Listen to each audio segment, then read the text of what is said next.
నమస్తే, తెలుగు న్యూస్కి స్వాగతం. ఆంధ్రప్రదేశ్లో మద్యం కుంభకోణానికి సంబంధించి ఇప్పటికే సిట్ విచారణ కొనసాగుతోంది. అందులో బిగ్ బాస్ కోసం వేట ప్రారంభమైంది. మిథున్ రెడ్డి అరెస్ట్ అయిన తర్వాత ఇక బిగ్ బాస్ ఎవరనేది ప్రధానమైనటువంటి చర్చ. ఈ క్రమంలో జగన్మోహన్ రెడ్డికి మరొక షాక్ ఏంటంటే, ఢిల్లీకి చెందిన ఒక లాయర్ మహెక్ మహేశ్వరి అనే లాయర్ నిన్న ఆంధ్రప్రదేశ్ హైకోర్టులో ఒక పిల్ దాఖలు చేశారు. 2019 నుంచి 2024 వరకు ఏ అంశాల్లో అవినీతి జరిగింది ఆంధ్రప్రదేశ్లో, చంద్రబాబు నాయుడు గారు శ్వేతపత్రాలు రిలీజ్ చేశారు. సో ఆ అవినీతినంతా వెలికి తీయాలి, అందులో అవినీతి జరిగి ఉంటే గనక కేసులు పెట్టాలి అనేది ఆ పిల్ ఉద్దేశం. ఇప్పుడు జగన్మోహన్ రెడ్డి మీద ఆ పిల్ వేసింది. విచిత్రం ఏంటంటే వెంటనే విచారణకు అంగీకరించింది హైకోర్టు. అయితే విచారణ జరిగిన తర్వాత రేపు 6వ తేదీకి వాయిదా వేసింది. మళ్ళీ 6వ తేదీన వాదనలు జరుగుతాయి. నేరుగా మహెక్ మహేశ్వరి అనే లాయరే వచ్చి హైకోర్టులో వాదిస్తారు. ఇక్కడ రెండు విషయాలు కీలకంగా మనం మాట్లాడుకోవచ్చు. 2011లో అప్పటి వైఎస్ఆర్ అవినీతి మీద అప్పటి కాంగ్రెస్ నేతే శంకర్రావు పిల్ వేస్తే హైకోర్టు విచారించింది. ఆ తర్వాత జరిగిన కేసుల పరంపర చూసాం. 16 నెలల పాటు జగన్మోహన్ రెడ్డి జైలు జీవితం అనుభవించాల్సి వచ్చింది. ఇప్పటికీ బెయిల్ మీద బయట ఉండాల్సిన పరిస్థితి. ఇప్పుడు ఈ మహెక్ మహేశ్వరి వేసిన పిల్ విచారణకు వచ్చి ఆ కేసుల విచారణ తేలితే, ఆ విచారణలో అవినీతి తేలితే జగన్మోహన్ రెడ్డి భవిష్యత్ ఏంటి, ఎలా ఉండబోతుంది ముందు మరి వాటిలోకి వెళ్ళడానికి హైకోర్టుని అభ్యర్థిస్తున్నారు సిబిఐతోనైనా విచారణ చేయించమని. ఇంకొక వైపు దీని మీద ఇంకో ప్రచారం లేపింది వైసీపీ. అన్నీ ముందే చెప్పేస్తున్నా, వైసీపీ ఒక ప్రచారం లేపింది.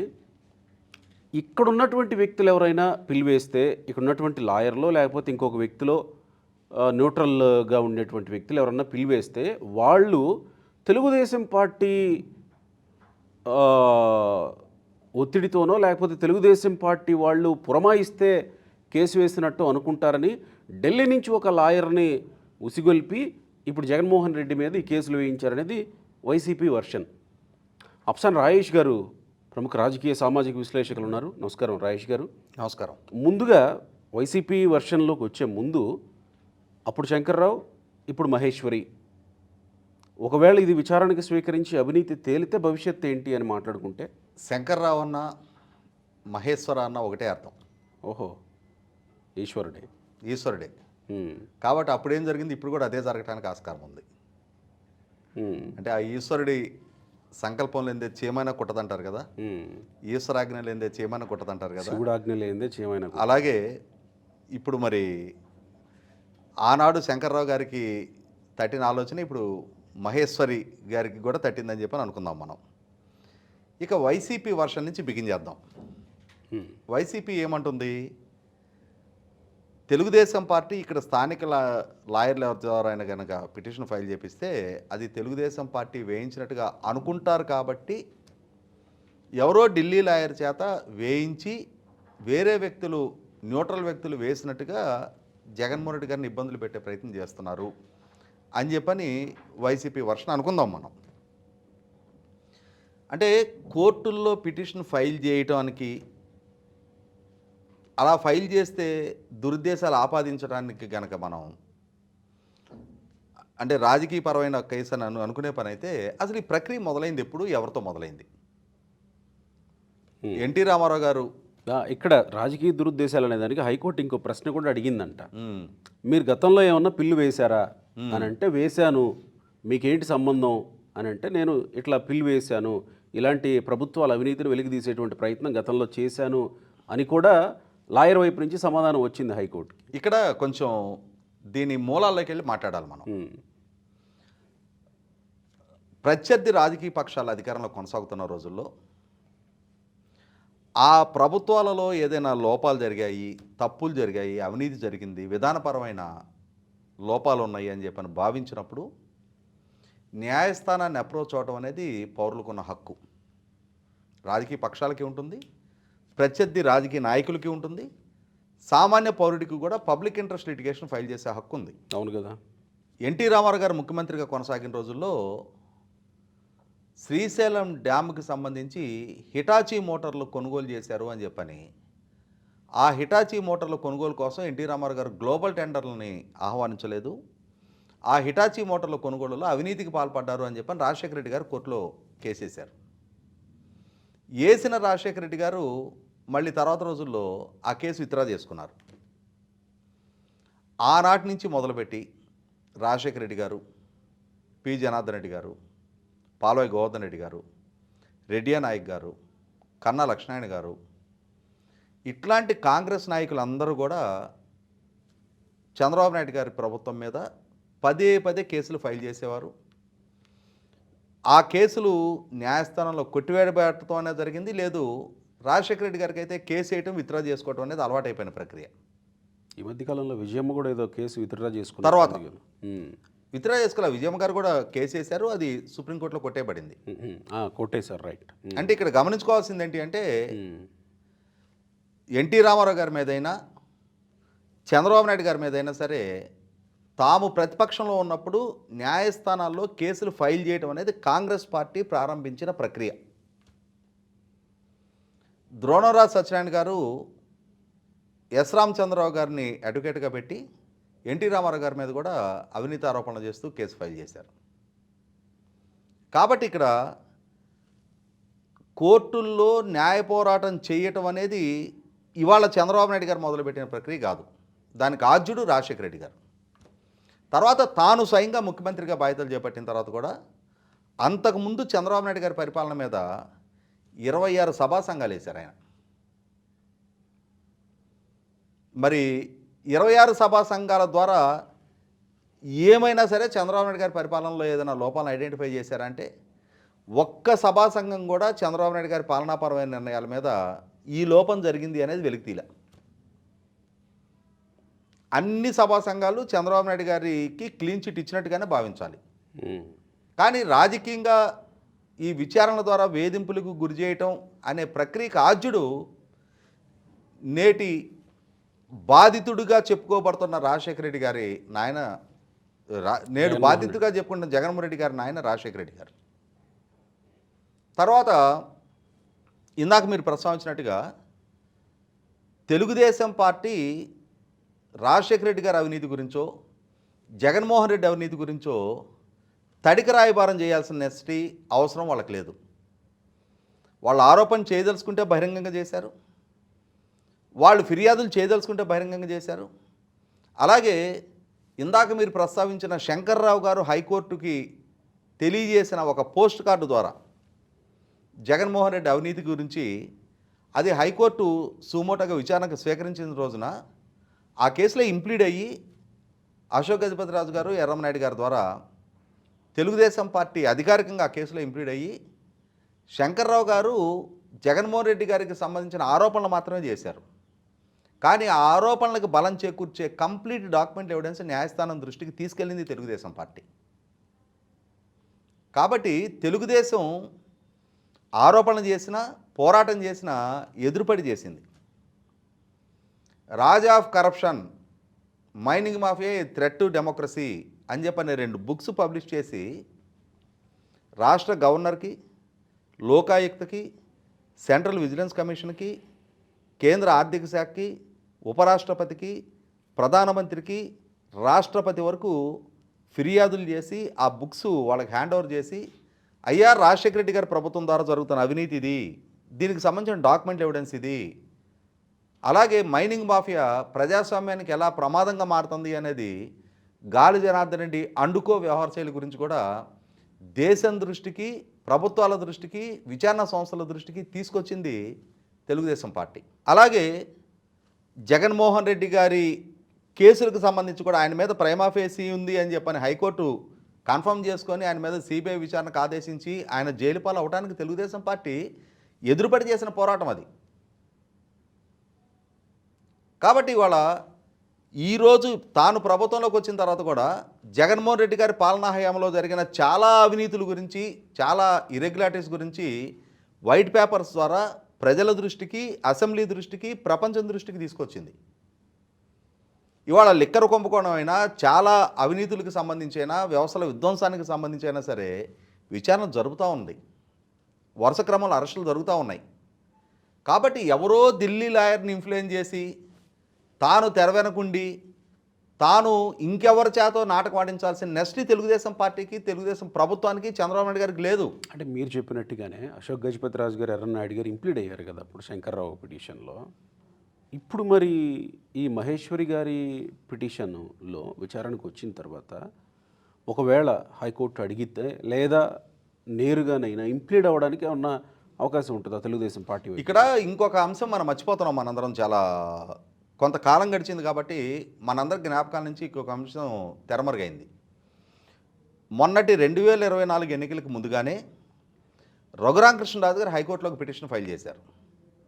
5 సంవత్సరాల జగన్మోహన్ రెడ్డి గారి పాలనా హయాంలో జరిగిన అవినీతుల గురించి, వ్యవస్థల విధ్వంసం గురించి న్యాయస్థానం దృష్టికి తీసుకొస్తా ఏ అంశాల పట్ల విచారణ జరపాలి అని చెప్పని రఘురామకృష్ణరాజు గారు ఒక పబ్లిక్ ఇంట్రెస్ట్ లిటిగేషన్ ఫైల్ చేశారు. కాబట్టి ఇవాళ జగన్మోహన్ రెడ్డి పాలనా హయాంలో తప్పులు జరిగాయా లేదనేది చర్చనీయాంశం. తప్పులు జరిగాయి అనుకున్నప్పుడు పాలకుడుగా ప్రజలిచ్చిన అధికారాన్ని అడ్డు పెట్టుకొని ఆయన అవినీతికి పాల్పడ్డాడు, వ్యవస్థల విధ్వంసానికి పాల్పడ్డాడు, ఆశ్రిత పక్షపాతానికి పాల్పడ్డాడు, తన అధికారాన్ని అడ్డం పెట్టుకొని తన మీద నమోదైన వ్యక్తిగత కేసులను ప్రభావితం చేయడానికి పాల్పడ్డాడు, తనకు దక్కిన అధికారాన్ని అడ్డం పెట్టుకొని తన రాజకీయ ప్రత్యర్థులను వేధింపులకు గురి చేయడానికి పాల్పడ్డాడు అని చెప్పిన స్పష్టమైన సాక్ష్యాలు కనుక ఇవాళ న్యాయస్థానం దృష్టికి తేగలిగితే ఆ విధమైన తప్పులకి పాల్పడ్డ జగన్మోహన్ రెడ్డి 100% శిక్షార్హుడే. జగన్మోహన్ రెడ్డి చంద్రబాబు నాయుడు గారికి రాజకీయ ప్రత్యర్థి కాబట్టి, ఇవాళ చంద్రబాబు నాయుడు గారు అధికారంలో ఉన్నారు కాబట్టి జగన్మోహన్ రెడ్డి మీద విచారణకు ఆదేశించకూడదు అని చెప్పని రూల్ ఎక్కడన్నా ఉందా? నువ్వు తప్పు చేసావా చేయలేదా చెప్పుకునే అవకాశం, హక్కు నీకుంది, వెసులుబాటు నీకుంది. ఇవాళ మీకు నాకు అందరికీ కళ్ళ ముందు కనిపించే తప్పులు చాలా ఉన్నాయి. ఇవాళ ప్రస్తుతం లిక్కర్ కుంభకోణానికి సంబంధించి విచారణ జరుగుతూ ఉంది. ఇసుక కుంభకోణానికి సంబంధించి నేషనల్ గ్రీన్ ట్రిబ్యునల్, సుప్రీంకోర్టుల్లో విచారణ జరుగుతూ ఉంది. అలాగే కొన్ని మైనింగ్ ఇర్రెగ్యులారిటీస్ గురించి విచారణ జరుగుతూ ఉన్నాయి. వీటన్నిటికి తోడు జగన్మోహన్ రెడ్డి గారి పాలనా హయాంలో జరిగిన వ్యవస్థల విధ్వంసం. ఎవరో సజ్జన్ జిందాలు, కాదంబరి జత్వాని అనే ఒక మహిళ మీద ముంబైలో వారి ఇరువురి మధ్య ఒక వివాదం ఉంటే దానిలో ఆంధ్రప్రదేశ్ రాష్ట్ర పోలీసులకి, ఈ ప్రాంతానికి, ఇక్కడ ప్రభుత్వాలకి ఏమాత్రం సంబంధ బాంధవ్యం లేకపోయినా కూడా ఆ కాదంబరి జత్వాని మీద ఇక్కడ తప్పుడు కేసులు నమోదు చేసి అరెస్ట్ చేసి వేధింపులకు గురి చేసిన నేపథ్యంలో నా హక్కుల హరణకు గురయ్యాను, నేను అవమానపడ్డాను అని చెప్పని ఒక మహిళ ప్రభుత్వం దృష్టికి తీసుకొచ్చినప్పుడు జరిపిన విచారణలో ఇవాళ చాలామంది అధికారులు విచారణ ఎదుర్కొంటూ ఉన్నారు. పిఎస్ఆర్ ఆంజనేయులు లాంటి ఒక అధికారి జైలు పాలై ఉన్నాడు. అంటే ఇక్కడ 100% జగన్మోహన్ రెడ్డి పాలనా హయాంలో వ్యవస్థల విధ్వంసానికి గురైన అధికార దుర్వినియోగం జరిగింది అనేది వాస్తవం. అంటే ఇప్పుడు ప్రతివాది ఎవరు? ఇప్పుడు మహేశ్వరి వస్తారు వాదించడానికి, పిటిషన్ వేశారు. ప్రతివాది ప్రభుత్వమే అవుతుంది ఇక్కడ? 100% ప్రభుత్వమే అవుతుంది. మరి అప్పుడు ప్రభుత్వం మేము సమర్థవంతంగా చేస్తామని చెప్పాలి కదా కోర్టుకి. ఇప్పుడు ప్రభుత్వం రేపటి రోజున తాము జరుపుతున్న విచారణ గురించి న్యాయస్థానం దృష్టికి తీసుకొస్తుంది, తమకు లభించిన సాక్ష్యాధారాలను న్యాయస్థానం దృష్టికి తీసుకురాగలుగుతుంది. అదే సందర్భంలో ఇప్పుడు ప్రస్తుతం జరుగుతున్న లిక్కర్ కుంభకోణం అంశం పరిగణలోకి తీసుకున్నప్పుడు సిట్టు ద్వారా ఒక ఎక్స్టెంట్ వరకు విచారణ జరుగుతూ ఉంది. కానీ వాళ్ళ మనీ లాండరింగ్కి సంబంధించి, విదేశాలకు తరలించబడ్డ నిధులకు సంబంధించి, విదేశాల్లో పెట్టిన పెట్టుబడుల గురించి విచారణ జరపాలి అని అంటే సిబిఐ, ఎన్ఫోర్స్మెంట్ డైరెక్టరేట్ అవసరం పడవచ్చు. ఎగ్జాక్ట్లీ అదే అడుగుతున్నారు ఆయన. వాటి అవసరం పడవచ్చు.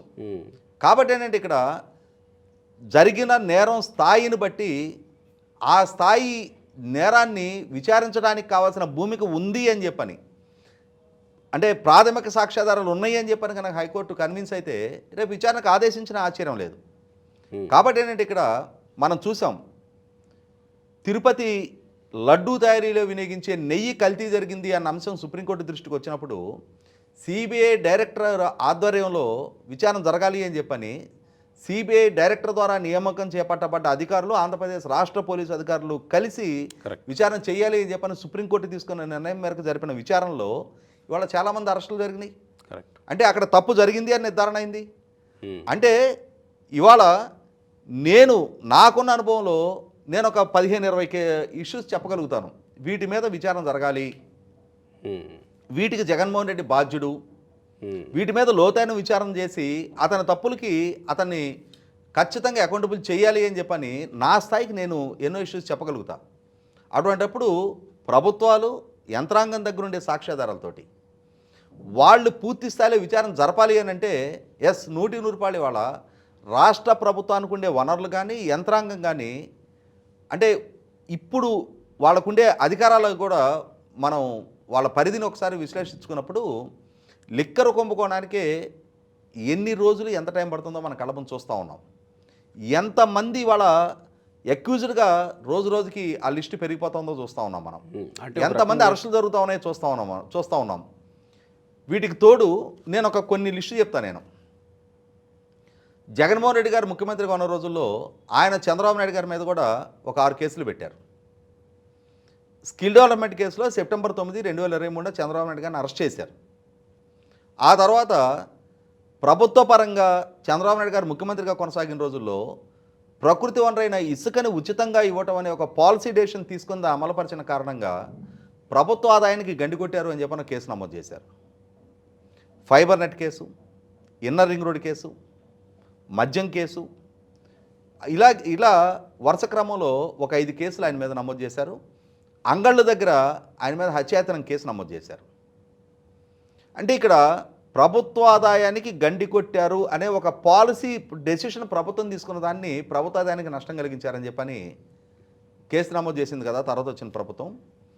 దీని ప్రకారం ఆ ప్రాతిపదిక మీదే విచారిద్దాం, మనం విశ్లేషిద్దాం.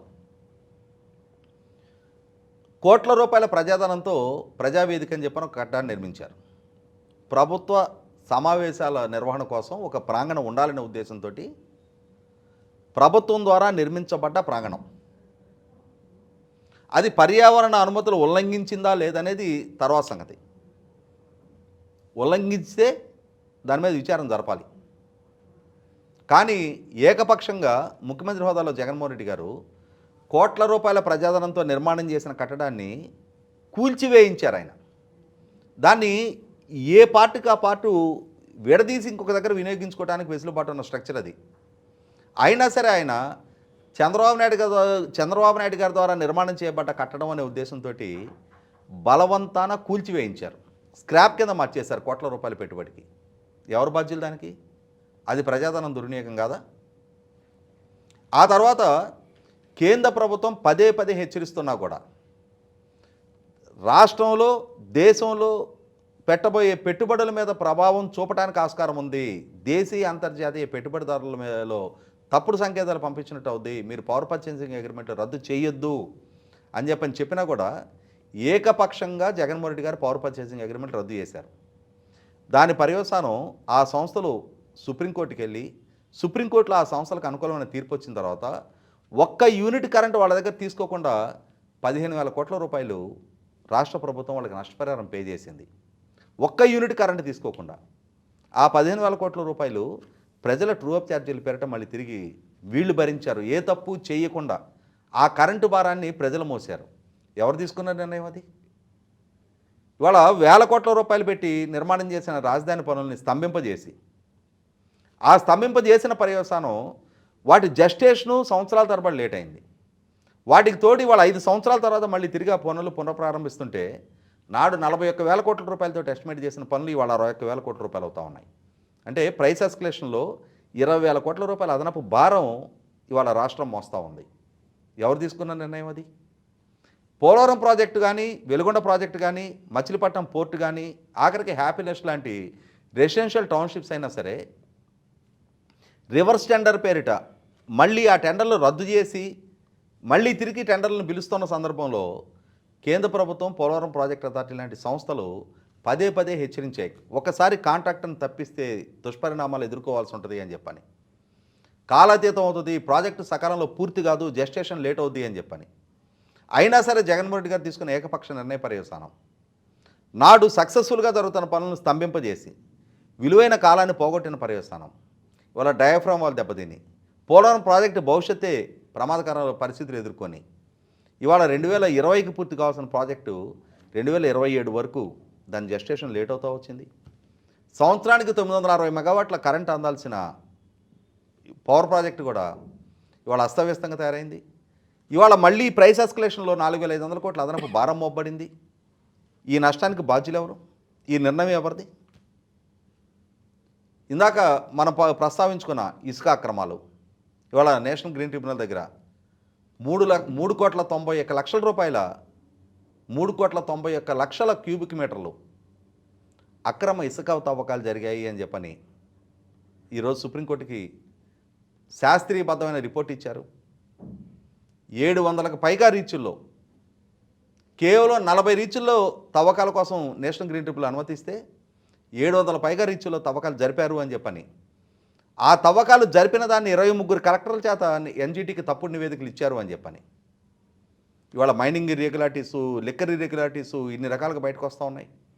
ఐఎన్పిఆర్ డిపార్ట్మెంట్ ద్వారా తన సొంత కుటుంబ యాజమాన్యంలో ఉన్న సాక్షికి 43% యాడ్ రెవెన్యూ కట్టపెట్టుకున్నారన్న ఆరోపణలు వస్తూ ఉన్నాయి. తాను క్యాబినెట్లో ఉండి తనకు సంబంధించిన సరస్వతి పవర్ ఇండస్ట్రీస్ సంస్థకి మైనింగ్ అనుమతులు పునరుద్ధరించుకున్నాడు. ఇంకొకటి, ప్రభుత్వ కార్యాలయాలకి రంగులేశారు కదా, 2,600 కోట్ల రూపాయలు నిధుల దుర్వినియోగానికి పాల్పడ్డారు. సుప్రీంకోర్టు తీర్పున్న అంటే ఇన్ని రకాల ఇర్రెగ్యులారిటీసు, ఇన్ని వేల కోట్ల రూపాయల నష్టానికి బాధ్యుడైన జగన్మోహన్ రెడ్డి, ఇన్ని వేల కోట్ల రూపాయల అవినీతికి బాధ్యుడైన జగన్మోహన్ రెడ్డి మీద విచారణ జరపాల్సి వస్తే నిస్సందేహంగా విచారణ జరపాల్సిందే. అతను చేసిన తప్పులకి అతను రాజకీయ ప్రత్యర్థులు వాళ్ళ అధికారంలో ఉన్నారు కాబట్టి అని చెప్పని మొహమాటాలకి సస్పెషన్లకి పోవాల్సిన ఆస్కారం లేదు. ఆ విధమైన వెసులుబాటు కల్పించాల్సిన నెసెసిటీ కూడా లేదు. కక్ష సాధింపు చర్యలు వేరు, తప్పు చేసిన వాళ్ళని అకౌంటబుల్ చేయటం వేరు.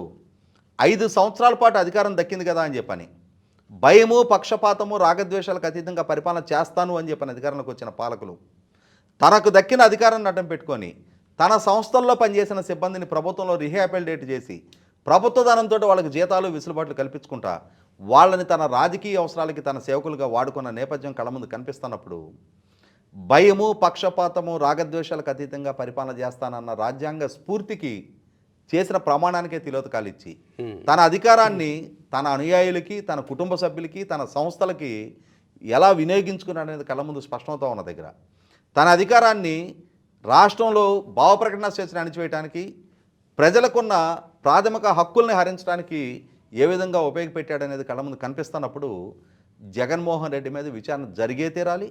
ఆ విచారణ జరిపించమని చెప్పని ఇవాళ మహేశ్వరి లాంటి ఎంతమంది లాయర్లు ముందుకొచ్చి ఇవాళ న్యాయస్థానాలను అప్రోచ్ అయినా సరే వాళ్ళ డిమాండ్ హేతుబద్ధమైందే. న్యాయస్థానాలు వాటి మీద విచారణ జరపాల్సిందే. జగన్మోహన్ రెడ్డి చేసిన తప్పుల మీద సమగ్రమైన, సమర్థవంతమైన విచారణ జరగాల్సిందే. ఆ విచారణ కూడా గతంలో లాంటి విచారణ కాకుండా వేగవంతంగా ఒక లాజికల్ కంక్లూషన్కి తీసుకొచ్చి తప్పు చేసిన వాళ్ళని చట్టం ముందు అకౌంటబుల్ చేసే స్థాయిలో వీలైనంత త్వరగా విచారణ జరగాలని చెప్పని కోరుకుందాం. రైట్ అండి, థ్యాంక్ యూ.